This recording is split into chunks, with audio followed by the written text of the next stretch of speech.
I'm going to tell you a story about Harold. Harold was late that night. He was hurrying to meet up with Mabel, but he'd stayed too long in the browsing spot that he had. It was a favorite spot. Trying to make up time, he cut across the highway, and moving fast from that ditch, he ran right into the side of Mr. Mrs. Brunsted's Chevrolet. Harold struck her vehicle at an angle so hard his head was turned as he hit the driver's side mirror. His body spun around and throwing dung on the rear driver's side. Next day, Mrs. Brunsted was peeling brown stuff by her gasoline cover. Never really figured out what that brown stuff was. Why was there so much brown stuff? Sure, the mirror was smashed, and she'd take the car into Buddy's collision center the next day, but how'd that brown big smudge get there?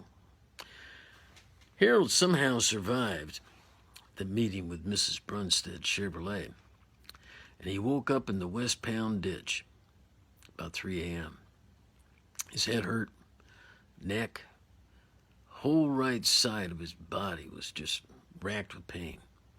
Slowly, though, he rose up, cold chill in the night. His mouth blew steam every time he bellowed into the dark. He wasn't sure if he could make it to Mabel that night. Maybe never. Mabel was why he was in a hurry. He'd picked up her scent, so close. He'd already fought some guy who came over from the next ridge. Well, he sent him packing right back over that ridge. But that highway crossing, well, that hurt him bad. The more he moved, the more he bled. More than Harold expected. So he just kept bleeding out.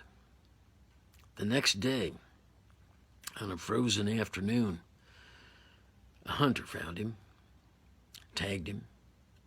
It was the last day of the season.